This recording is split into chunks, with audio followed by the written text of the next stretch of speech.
All right, Shalom, Shalom. First and foremost, Caroline Lot, Alahaina, Yahweh, Bashim, Shai, Bashim, Hawakakodash. I want to give double honors to the apostles and elders of Great Millstone who grew well and teach well. Slack it. And hearty Shalom to the elect.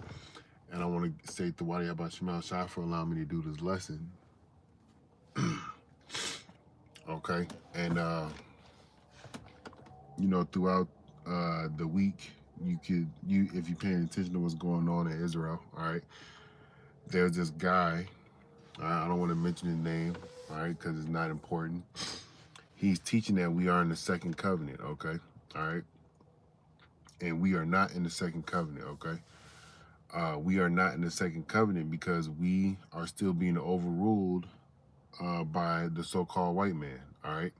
If we were in the second covenant, all right, the streets would be paved with gold. There would be a new order and or structure of things within the world in regards to the Lord Yahweh Shema Shai ruling, all right, as it says in Daniel, all right. Let's go to Daniel.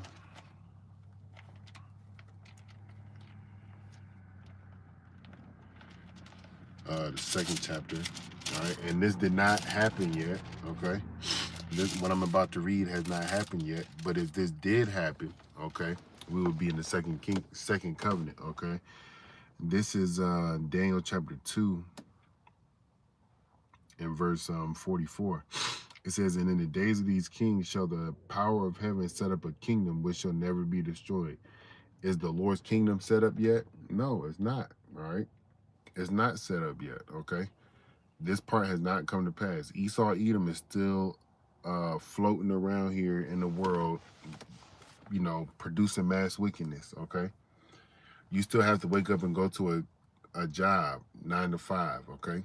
All right, that's another obvious telltale sign, okay, that we are not in the second covenant, okay?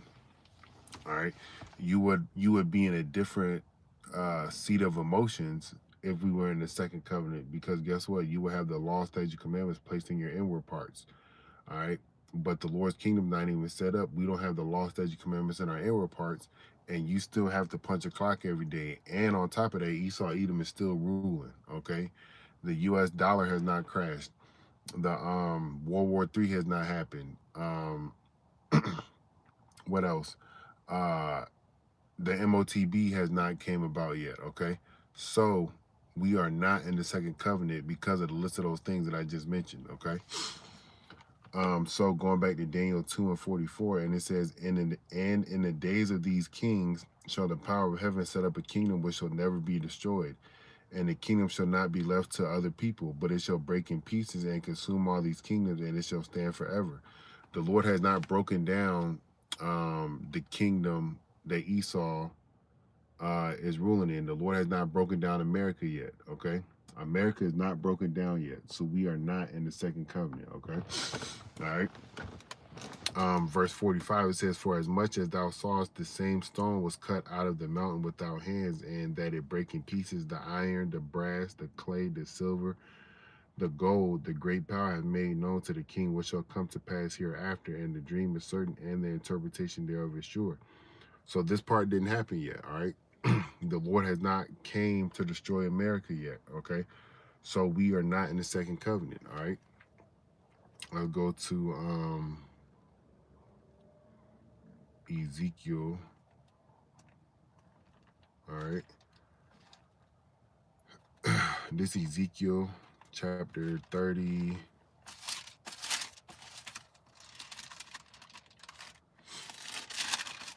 36, and 16. It says a new heart and a new spirit. All right, that's the top of my footnotes in my Bible right here. There's a new heart and a new spirit. I'm sure you probably can't see it, but it says it right there. All right.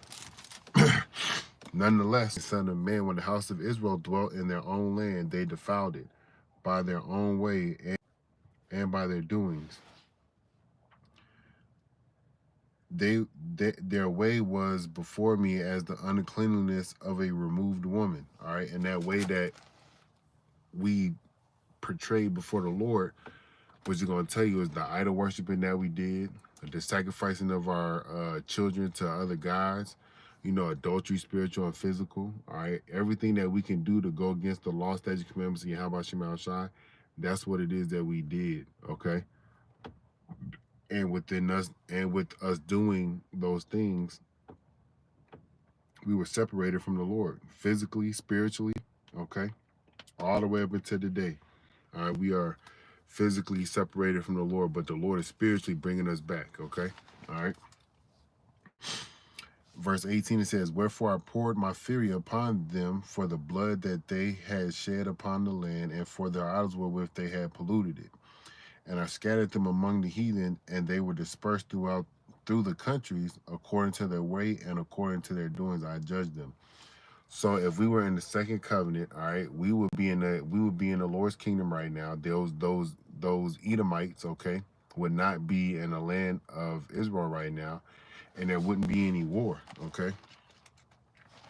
This is Isaiah, the second chapter and the first verse. It says here, the word that Isaiah the son of Amos saw concerning Judah and Jerusalem.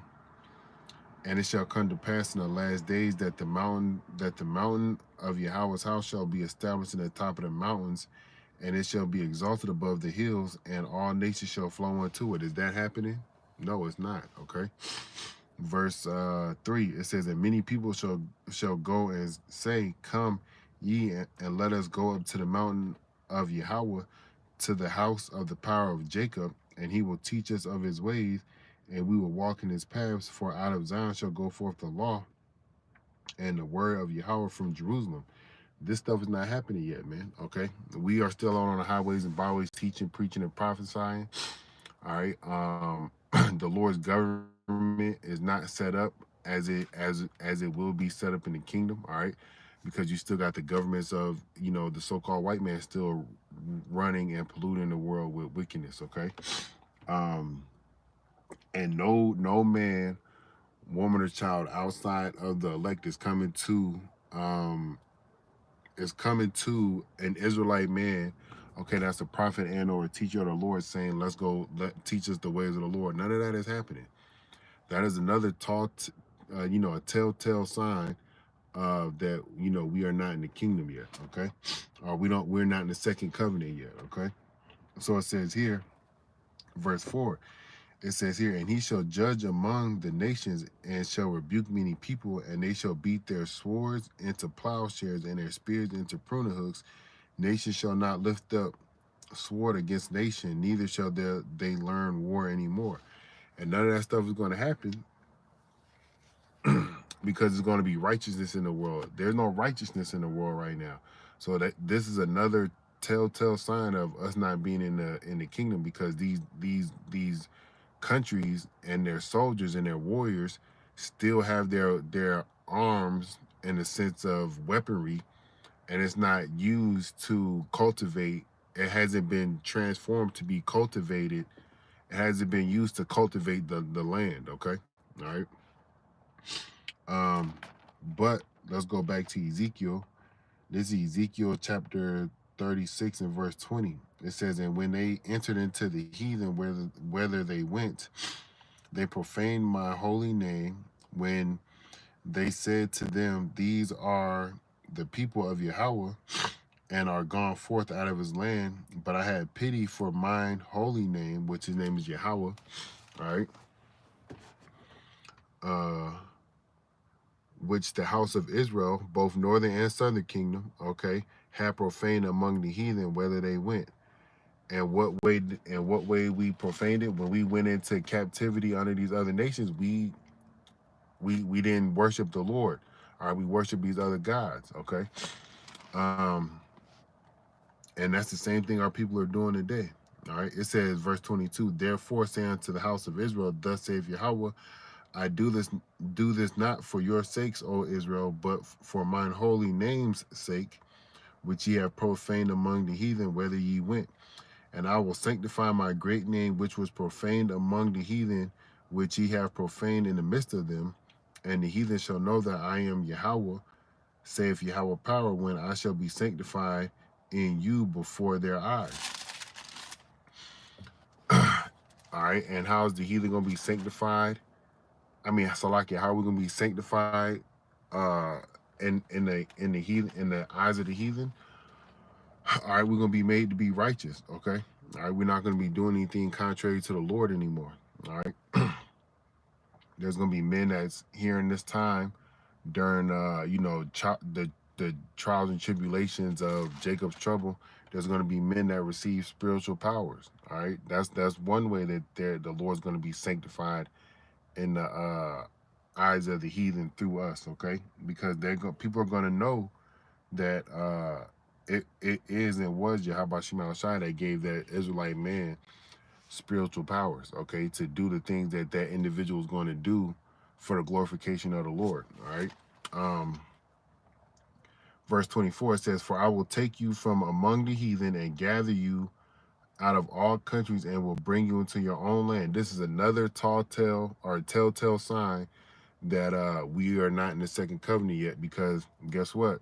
We are still here in America being oppressed, Judah and Ephraim, okay?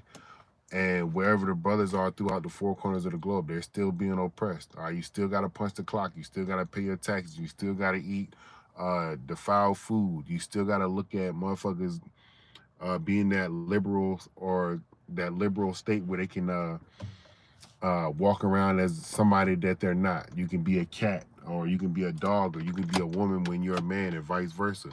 These are the things that help you see and understand that we are not in the second covenant yet. So when you hear Israelites talk about we in the second covenant, we are not. We are not in the second covenant, okay?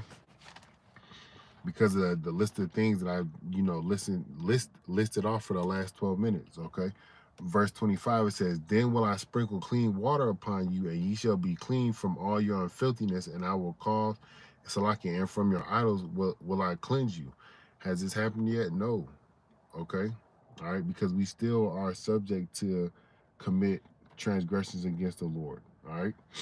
Verse 26, it says, "A new heart also will I give you, and a new spirit will I put within you, and I will take away the stony heart out of your flesh, and I will give you a heart of flesh." Now I want to look at this, a few words on in this precept. And one of the words that I want to look at is a new heart. So the word for new is Salaki, is Hadash, okay? And the word, it means new thing, new, fresh, all right? And we're gonna have a new mindset. We're gonna have a fresh, new mind. We're gonna be thinking different. Salaki, we're gonna be thinking differently. We're gonna be moving differently. We're gonna be doing a whole bunch of things differently from how we lived here in America, all right? And the word heart, which I'm gonna look at, all right, it says the inner man, which is the word lab, okay, and Salakia. It's H3820, and the word is lab, okay? And it's the inner man, your mind, your understanding, okay? The soul, it says mind, knowledge, thinking, reflection, memory. All that is going to be new. Everything is going to be new, okay? It says here, seat of emotions and passions, all right? Your heart, your moral character. All these things are going to be new, and they're going to be new to the extent of where all we do is operate on moving around those 613 commandments, all right? Because the law, statute, commandments are going to be placed in our inward parts, okay? And we don't operate in that vibration as of right now, all right? We are, like I said, we are still subject to, sin every day, all right? We still are subject to what Paul was talking about in Romans 7, okay? All right.